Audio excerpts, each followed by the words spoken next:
जैन, हमें सानिया कहीं नहीं मिल रही है और ना ही हमारा फ़ोन उठा रही है। अहमद ने अपने बालों को मुट्ठियों में जकड़ते हुए कहा। तू कहाँ है? मुझे बता, मैं वहीं आता हूँ। और तू फिक्र मत कर, वे हमें मिल जाएगी, जैन ने कहा और फ़ोन कट करके कासिम को कॉल किया। कासिम, अपने सारे आदमियों और जो पुलिस वाले हमारे लिए जो काम करते हैं उन सबको सानिया की फ़ोटो सेंड करो और सबको बता दो मुझे 1 घंटे में वे मेरे पास चाहिए। जैन ने कासिम के फ़ोन उठाते ही एक सांस में सारी बात कह दी और अपनी जैकेट लेकर वहाँ से निकल गया। सानिया को जब होश आया तो कमरे में कोई नहीं था। उसके हाथ पैर रस्सियों से बंधे हुए थे और उसके मुंह पर टेप लगी हुई थी। तभी उसने किसी के आने की आहट सुनी और वापस बेहोशी का नाटक करने लगी। वे आदमी अंदर आया और उसे बेहोश देखकर कमरे से बाहर चला गया। उसके बाहर जाते ही सानिया ने अपनी आंखें खोली और कुर्सी के पीछे बंधे अपने हाथों की रस्सी खोलने की कोशिश करने लगी। क्या हुआ, कुछ पता चला? अहमद ने जैन को देखा तो भागते हुए उसके पास जाकर पूछा। नहीं, उसकी सारी चीज़ें स्टाफ रूम में हैं। अगर वे घर जाती तो अपनी सारी चीज़ें लेकर जाती। क्या वे तुझसे किसी बात पर नाराज़ थी? अगर वे मुझसे नाराज़ भी होती तो भी मेरा फ़ोन उठाती, अहमद ने अपने बालों को मुट्ठी में जकड़ते हुए कहा। मुझे सानिया का फ़ोन मिला है, हामिद भागते हुए अहमद के पास आकर बोला। अहमद ने जल्दी से उसका फ़ोन लिया और हामिद से बोला, तुझे उसका फ़ोन कहाँ से मिला है? पार्किंग लॉन से, लेकिन वहाँ कोई सीसीटीवी कैमरा नहीं लगा है। मैं हॉस्पिटल में उसके कलीग से भी बातचीत की थी। उन्होंने यही बताया कि सानिया बस को सामान लेने के लिए सुपरमार्केट गई थी। हामिद ने उसे डिटेल्स में बताया। उसकी बात सुनकर जैन ने अपना फ़ोन निकाला और कासिम को फ़ोन किया। हेलो बॉस, कासिम ने फ़ोन उठाते ही कहा। कासिम, हॉस्पिटल के पास जो हाईवे है उसकी सीसीटीवी फ़ोटो चेक करो, देखो उसमें कोई क्लू मिलता है क्या? जैन ने जल्दी से कहा। ओके बॉस, कासिम ने कहा और फ़ोन कट कर दिया।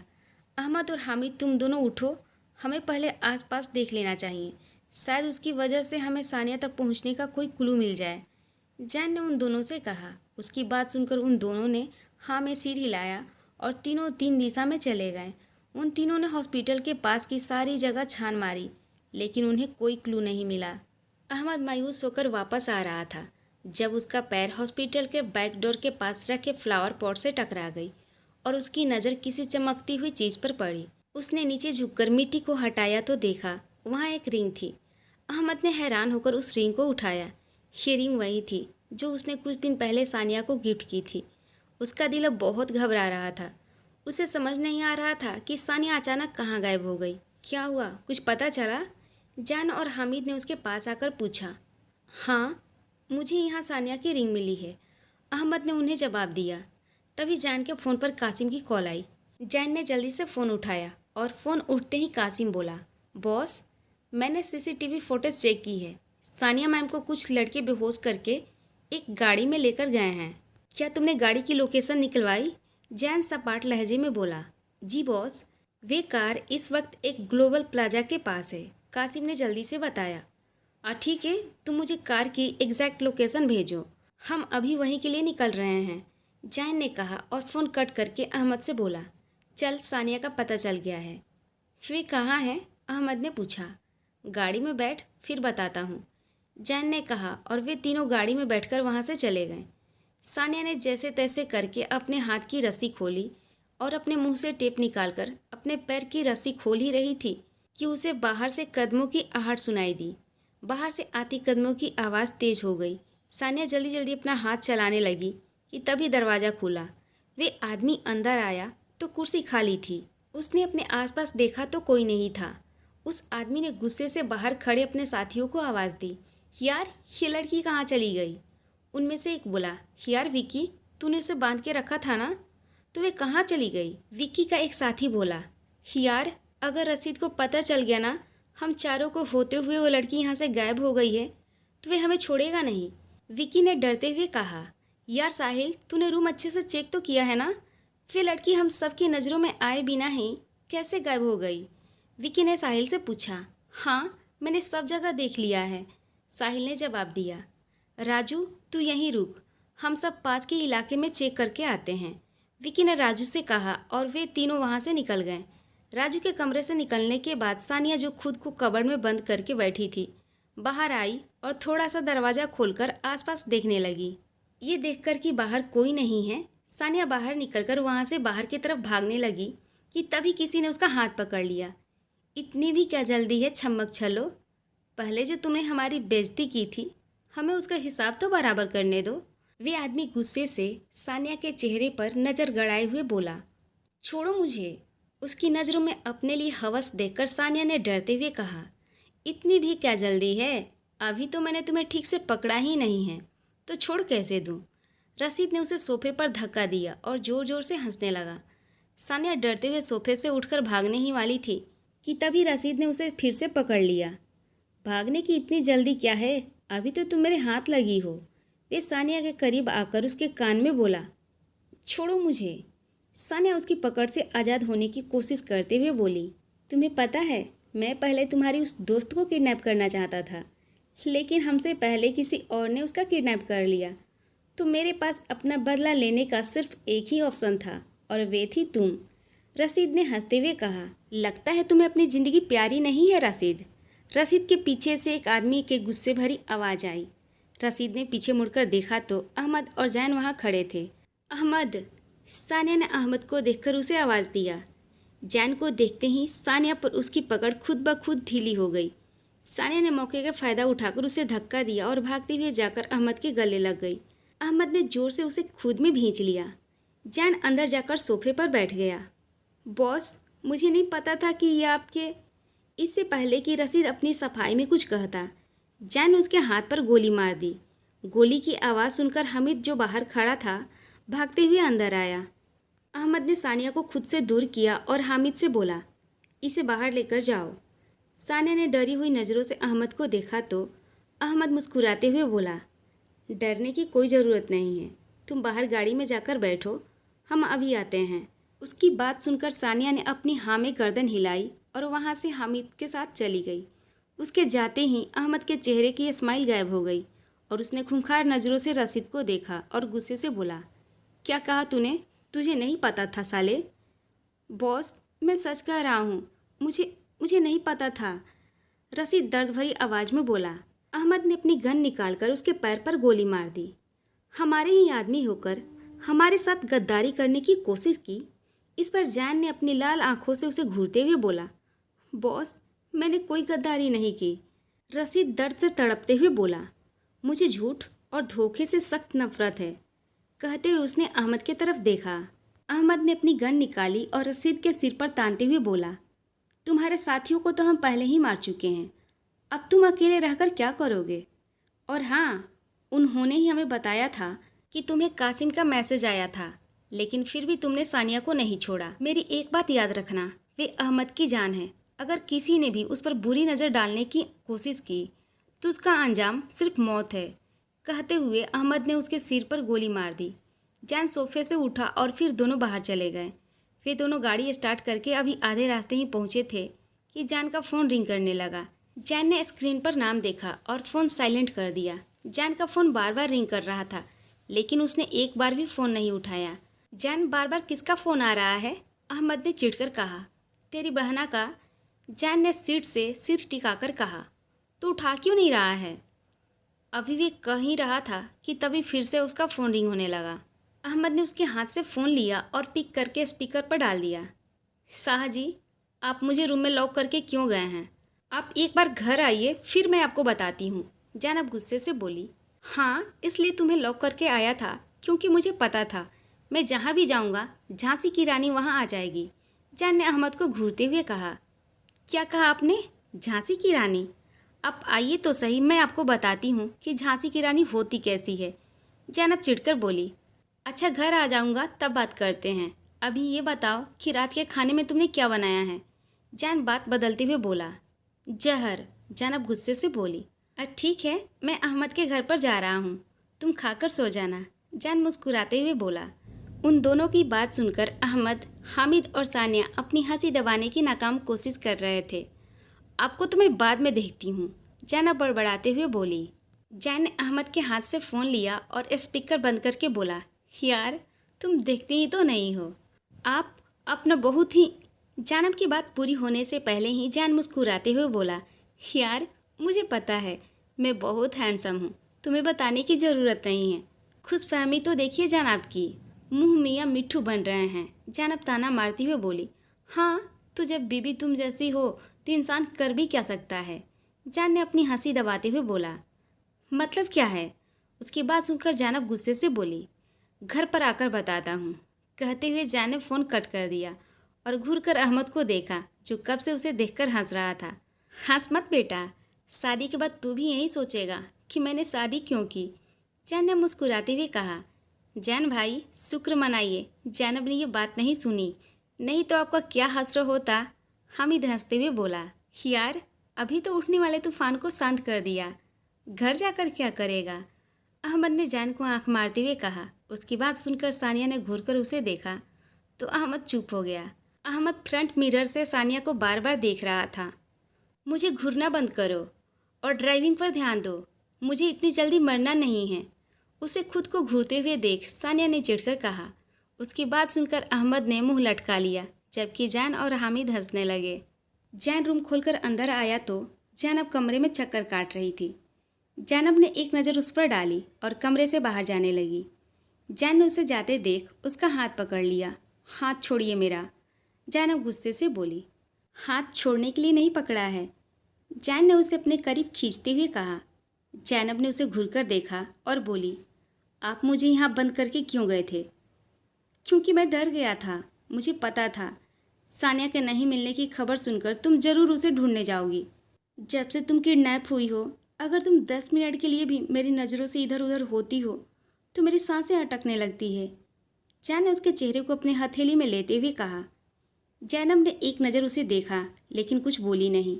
अगर तुम्हें गुस्सा आए तो मुझे ऐसे पकड़ लिया करो, जैन ने उसके कमर पर हाथ रखते हुए कहा। शाह जी, रोमांस में तो आप इमरान हाशमी को भी पीछे छोड़ देंगे।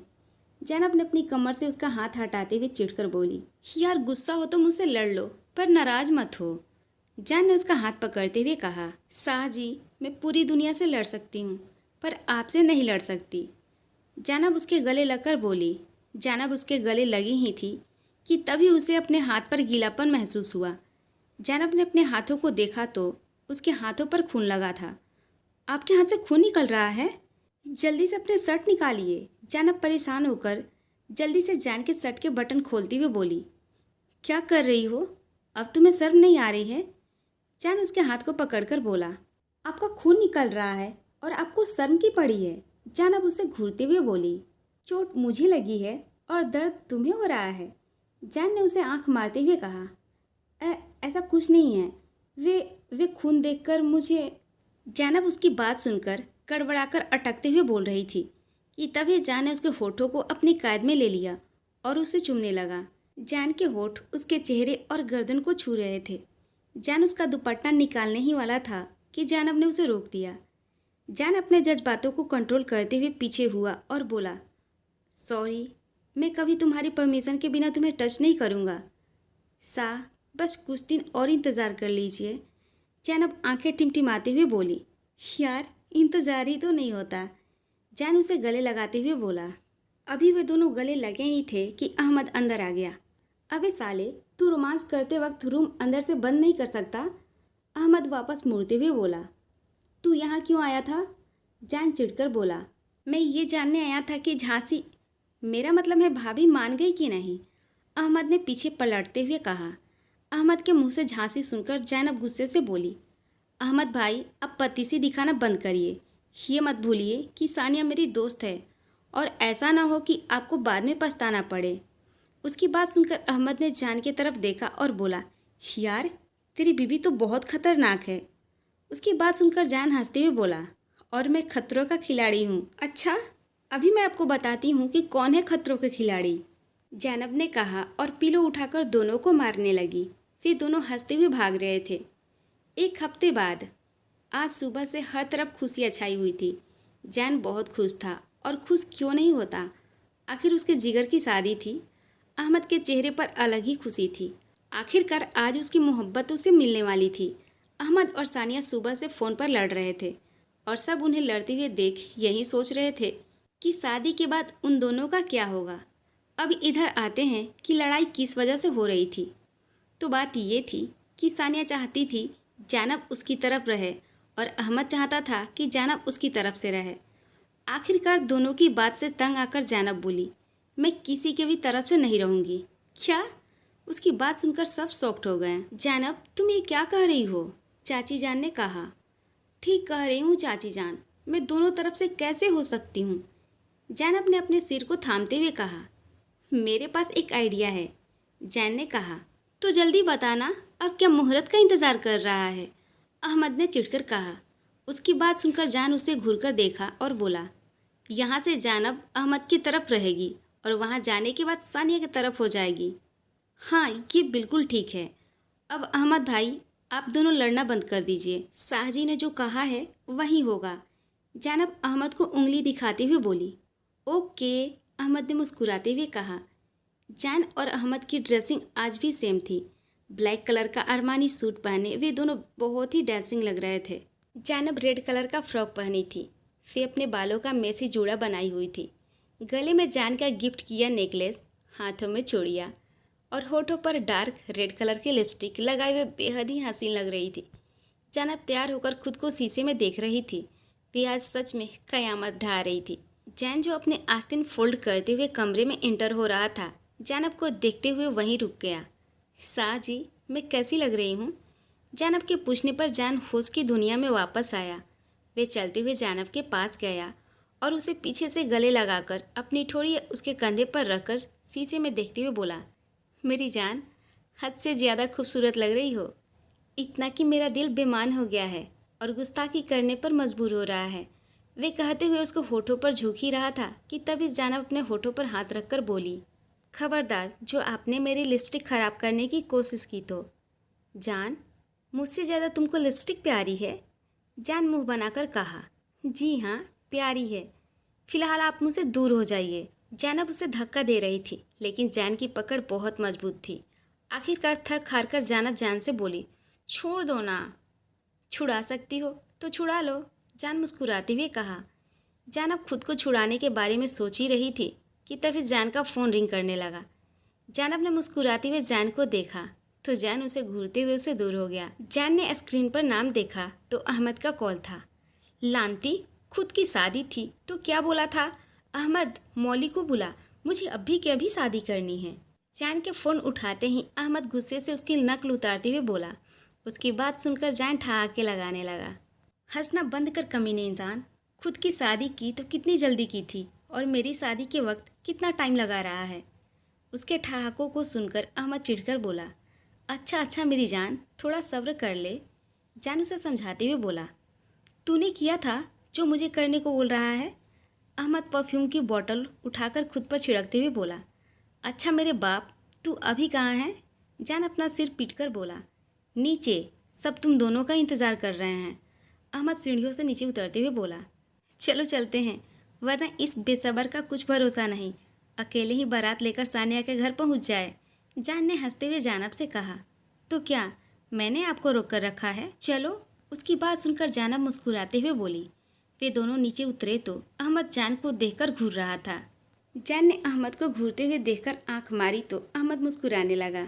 सब तैयारियां हो गई है, चलो अब चलते हैं, चाची जान ने कहा तो सब गाड़ी में बैठ गए। सानिया के घर पहुंचने के बाद उन सबका अच्छे से वेलकम किया गया। जैनब वहां से सानिया की साइड हो गई थी।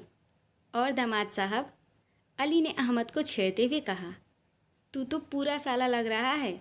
अहमद ने उसे घूरते हुए कहा, मेरी बहन को खुश रखना, नहीं तो मैं तुझे छोड़ूंगा नहीं।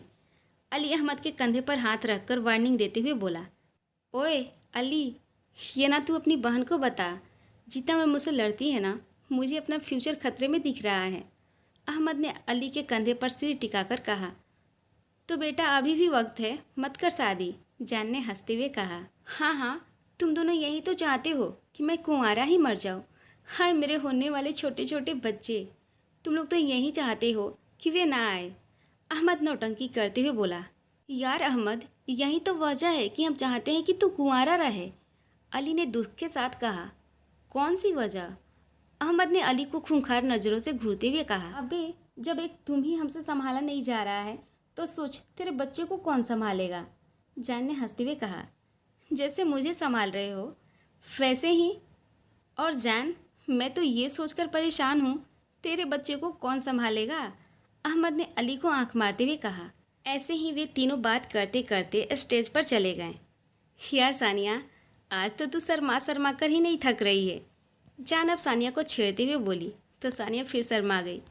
यार सानी, तू शर्मा तो ऐसे रही है जैसे मैं अहमद भाई हूँ। जैनब ने हंसकर कहा तो सानिया की एक कज़न बोली, यार तू अहमद भाई नहीं है इसलिए तो कम शर्मा रही है। अगर अहमद भाई होते तो उसकी बात पूरी होने से पहले ही सानिया ने पीलो खींचकर मारा तो सब हंसने लगी। ले जाएंगे अहमद भाई सानिया को ले जाएंगे। ओह बदतमीज़, अभी तो शादी ही नहीं हुई है, अभी वे किसे ले जाएगा? उन लोगों की बात सुनकर सानिया घूरकर उन सबको देखते हुए बोली, इसका मतलब तू चाहती है सानी फिर जल्दी से तुझे ले जाए। जाना मुस्कुराती हुए बोली, अच्छा अच्छा, अब तंग करना बंद करो। सानिया ने शर्माकर कहा। ओए अब बस करो, सानिया को शर्म आ रही है। जानब ने हंसी दबाकर कहा तो सभी हंसने लगी। निकाह हो चुका था। निकाह के बाद सब अहमद को तंग कर रहे थे। जानब ने सानिया को रोने के लिए मना किया था, लेकिन निकाह होते ही वे अपने पापा के गले लगकर ज़ोर ज़ोर से रोने लगी थी। जानब सानिया को वापस कमरे में ले गई और उसका मेकअप ठीक करने के बाद उसे स्टेज पर लाकर अहमद के पास बैठा दी। सानिया रेड कलर का लहंगा पहनी थी और वे उसमें बेहद खूबसूरत लग रही थी। अहमद की नज़र बार बार भटक कर उस पर ही जा रही थी। जान इशारे से जानब को अपने पास बुलाया। वे जान के पास जा ही रही थी कि तभी एक लड़की जानब को अपने साथ लेकर चली गई। ये देखकर जान ने अपनी मुठियाँ भींच ली। मिसेज अहमद, मुबारक हो, अहमद ने सानिया के कान में कहा, लेकिन उसकी बात सुनकर सानिया अपना हाथ मसलने लगी। अहमद ने उसके हाथ पर अपना हाथ रखा तो सानिया ने नज़रें उठाकर अहमद को देखा। बहुत प्यारी लग रही हो, अहमद ने उसके चेहरे को देखते हुए कहा। थैंक यू, सानिया ने शर्माते हुए कहा। बस कर, सारी बातें अभी करनी है, कुछ रात के लिए भी बचा कर रख ले, जान ने अहमद के कान में कहा तो अहमद हंसने लगा और बोला, तेरी वाली तुझे लिफ्ट नहीं करा रही है तो इसमें मेरी क्या गलती है? अपनी वाली से तो मैं बाद में पूछूंगा, जान ने सामने से जाती हुई जानब को देखकर कहा। ऐसे ही हंसते हंसते ये फंक्शन भी खत्म हो गया। सब बहुत ही थक चुके थे, इसलिए आते ही सभी अपने कमरे में चले गए थे। जानब कभी नीचे से अपने बंद कमरे के दरवाजे को देखती तो कभी अपना हाथ मसलकर चक्कर काटती। आज तो मैं साह से बात करके ही रहूँगी। उफ, लेकिन कैसे करूँगी? जानी, अगर आज नहीं तो कभी नहीं। जानब बड़बड़ाते हुए कमरे में आई तो कमरा खाली था। सा कहाँ गए? जानब ने कहा। तभी जैन टेरेस से अंदर आया। सा, मुझे आपसे बात करनी है, जानब ने कहा। जैन बिना उसकी बातों को सुने वहाँ से आगे बढ़ गया। जैन वॉशरूम में जाने लगा कि तभी जानब ने उसका हाथ पकड़ लिया और उसके कपड़े लेकर बेड पर फेंक दिए। ये क्या बदतमीज़ी है? जैन गुस्से से बोला। सा, नाराज़ क्यों हो रहे हैं? जानब प्यार से बोली। तुम्हें क्या फ़र्क पड़ता है मेरी नाराज़गी से? जैन ने कहा। फ़र्क पड़ता है, तभी ना पूछ रही हूँ। जानब उसकी कमर में अपना हाथ डालते हुए बोली। फुर्सत मिल गई मेरे पास आने की? जान ने एक एक शब्द चबाकर कहा। अच्छा सॉरी ना, जानब अपना कान पकड़कर बोली। तुम्हें मैंने जी भर कर देखा भी नहीं, तुम्हारी तारीफ भी नहीं की, लेकिन तुम्हारे पास मेरे लिए वक्त ही कहाँ है, जान ने अपने कपड़े उठाते हुए कहा। तो अब जी भर कर देख लीजिए, जानब ने उसके शर्ट पकड़कर खींचकर उसके चेहरे के करीब होते हुए कहा। उसके करीब आते ही जान ने मुंह दूसरी तरफ फेर लिया। ऐसे तो मत करिए, मुझे आपसे कुछ कहना है, जानब मुंह फुलाते हुए बोली। अच्छा बोलो, जान ने अपना मुंह मोड़कर ही कहा। ऐसे नहीं, पहले आप मेरे तरफ देखिए, जानब ने जान का चेहरा पकड़कर अपनी तरफ करते हुए कहा।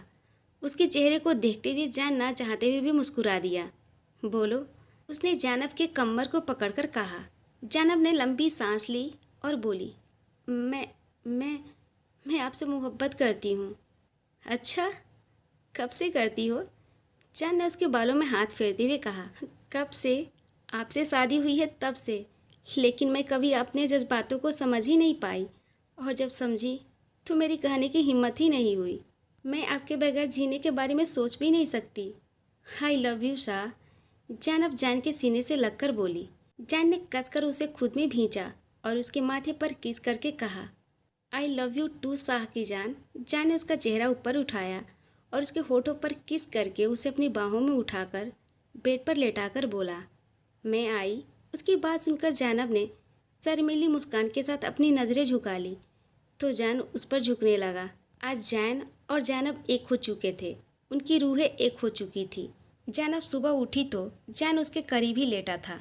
जैनब ने जैन के माथे से बाल हटाए और अपने होठ वहाँ रख दिए और फिर खुद को देखा तो शर्मा गई, क्योंकि उसने सिर्फ जैन की शर्ट पहन रखी थी। फिर उठकर अपने कपड़े लेकर वॉशरूम में चली गई। जैनब जब नहाकर आई तो जैन वैसे ही सो रहा था। मेरी नींद हराम करके खुद कितने मज़े से सो रहे हैं, जैनब बड़बड़ाते हुए बोली और फिर उसे एक शरारत सूझी। जैनब ने अपने गीले बालों को निचोड़कर पानी जैन के चेहरे पर फेंकी तो जैन हड़बड़ाकर उठ गया। जैनब उसे हड़बड़ाते देख खिलखिलाकर हंसने लगी तो जैन ने उसका बाजू पकड़कर उसे अपने पास ही गिरा लिया। बड़ी हंसी आ रही है, जैन उसके बालों को कान के पीछे करते हुए बोला। नहीं तो अच्छा छोड़िए मुझे और उठकर नहा लीजिए। जैनब उसकी पकड़ से छूटने की कोशिश करते हुए बोली, नहा लेते हैं, अभी कौन सी सुबह हुई है। जैन उसे मीनिंगफुल नज़रों से देखते हुए उस पर झुकने लगा। बस करिए सा, उठ जाइए। जैनब ने उसे दूर धकेलते हुए कहा। उठ जाता हूँ यार, वैसे भी मुझे प्यार करना है और तुम बहुत मीठी हो, जैन ने कहा और वापस से उस पर झुक गया। अभी 2 मिनट गुजरे ही थे कि तभी किसी ने दरवाज़ा नॉक किया। जैन दरवाजे को घूरते हुए पीछे हुआ तो जैन अभी उठकर बैठ गई।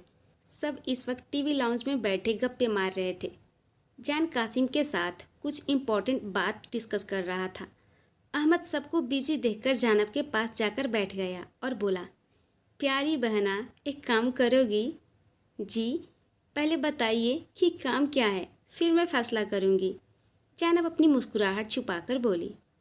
फिर सानिया को बुला दो, अहमद ने बेचारी सी शक्ल बनाकर कहा। उसकी बात सुनकर जैनब मुस्कुरा दी और बोली, अभी कल ही तो मिले थे, उसे भी अपने घर जरा सुकून से रहने दीजिए। अच्छा जानती हो, अब ना उसे बार बार मिलने को दिल करता है। अब तुम्हारा दिल जैनू से मिलने को नहीं करता तो मैं क्या कर सकता हूँ। प्लीज़ बहना, तुम माना मत करना, मुझ गरीब पर सिर्फ तुम ही तरस खा सकती हो, अहमद ने मासूमियत से कहा। अच्छा ठीक है, मैं कोशिश करती हूँ, जैनब ने उसे घूरते हुए कहा।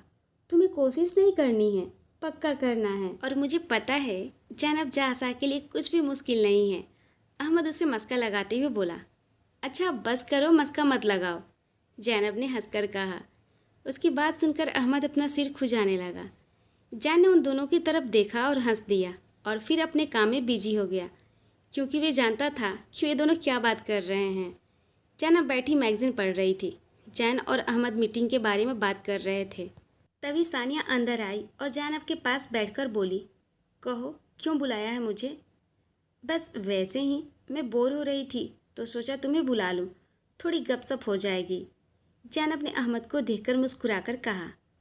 अच्छा सही किया, सानिया ने सोफे से टेक लगाते हुए कहा। कैसी हो मिसेज अहमद? अहमद सानिया के पास बैठकर बोला।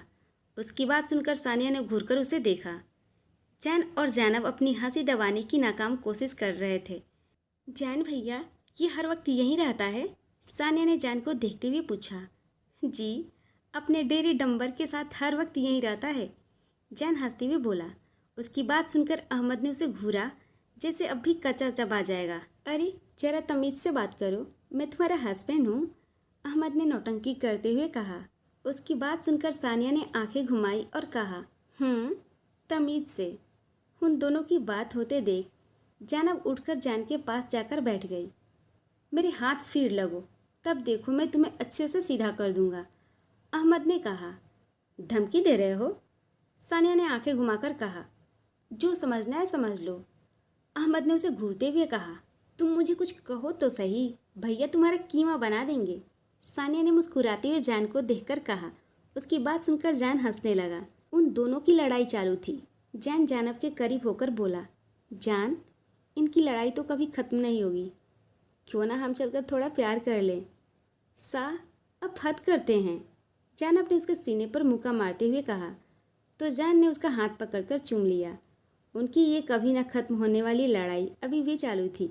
हर कोई अपनी ज़िंदगी में खुश था और बुरे लोग अपने अपने अंजाम पर पहुंच गए थे।